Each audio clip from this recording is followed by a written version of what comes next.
Allez, on découvre ensemble le petit oracle qu'on a reçu. Je vous ai fait des petites vidéos, enfin une petite photo là-dessus. On va avec l'oracle des guérisons de l'âme. 3 cartes qui vont te permettre de savoir où est-ce que tu en es, si tu as encore des choses à travailler, et là où tu dois être un peu plus attentive ou attentif. Allez, c'est parti. Si tu as envie d'écouter, tu l'écoutes. Si tu n'as pas envie, bah écoute, tu swipes. Ok. La source, je vibre l'amour inconditionnel. Bon, regarde. Est-ce que tu connais cette forme géométrique? Si mes souvenirs sont bons, c'est la fleur de vie. On te demande de vibrer l'amour inconditionnel. Tu as tendance à aimer avec condition, parce qu'on nous élève comme ça, parce que on nous apprend justement à aimer avec des conditions. Je t'aime si. Je ne t'aimerai pas, je ne pourrai pas rester avec toi si. Et en fait, on est perpétuellement dans quelque chose où on se fourvoie. On aime toujours les autres avec condition. Alors qu'on vous demande d'aimer inconditionnellement. L'amour inconditionnel, qu'est-ce que c'est? C'est aimer même si demain nous ne pouvons pas avancer ensemble. C'est aimer tellement fort que je respecte quel que soit le choix que tu prendras. Et ça concerne tout le monde, pas seulement tes relations d'amour, tes enfants, ta famille, tes collègues de travail. C'est le faire, c'est toujours être dans l'action de quelque chose, mais ne pas le faire pour venir travailler sur un besoin à toi. Il n'attend pas que les autres viennent apaiser un besoin.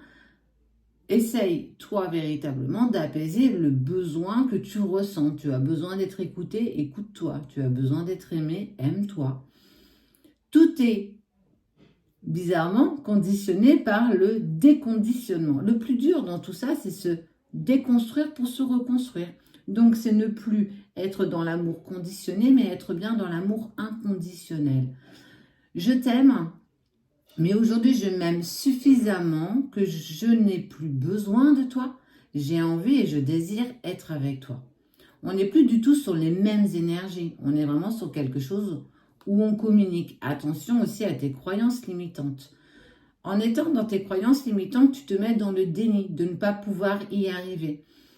Est-ce que toi, tu es libre? As-tu une forme de liberté? La liberté de penser, la liberté d'aimer, la liberté de faire.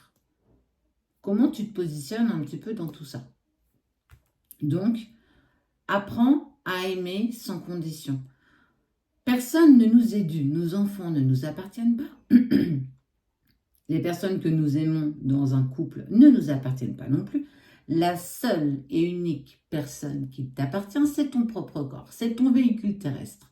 Donc, tu te dois de prendre soin de toi. Sans condition. Apporte-toi ce que les autres ne peuvent pas te donner. Ils ne sont pas là pour te donner quelque chose. Ils sont là pour te mettre en travail. Peu importe ce que tu vis et qui tu es. La deuxième carte, le tambour. J'écoute les battements de mon cœur. Écoute comment ton cœur vibre. Écoute comment ton cœur peut résonner. Souvent, je te le dis, quand tu es dans tes doutes et tes peurs les plus profondes et que tu ne sais plus dans quelle direction avancer, et si la direction que tu as prise était bien la bonne, il n'y a pas de bonne ou de mauvaise décision. La seule chose que tu peux écouter, et en tout cas à qui tu peux faire confiance, c'est qu'est-ce qui vibre dans ton cœur. Qu'est-ce qu'il y a ici qui te permet de te dire que tu es dans la direction que tu dois être, ou dans le chemin que tu dois être, ou dans la situation que tu dois être. Tu es la personne la plus importante de toute ta vie. Ça, il faut vraiment en prendre conscience. Ne pas être dans une fausse vérité, ne pas être non plus dans une croyance limitante, ne pas être non plus dans ce syndrome de l'imposteur. Tout ce que tu vis et toutes les épreuves que tu vis, elles ont toutes un sens, même si au moment où tu les vis, tu ne le comprends pas, ce sens. Si on t'enlève une personne de ta vie, si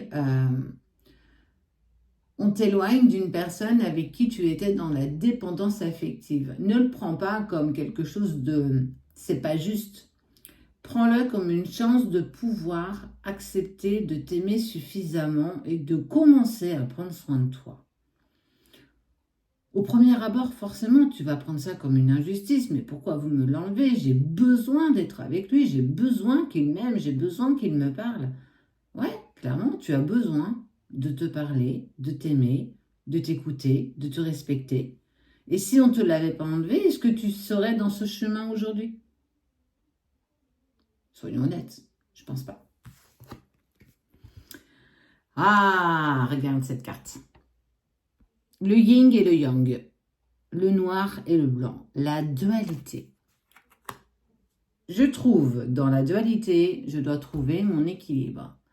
Nous sommes tout un panel de gris. On n'est pas tout blanc, on n'est pas tout noir. Quand on vit une situation compliquée, il faut quand même savoir que c'est pas toujours l'autre qui est à 400% fautif.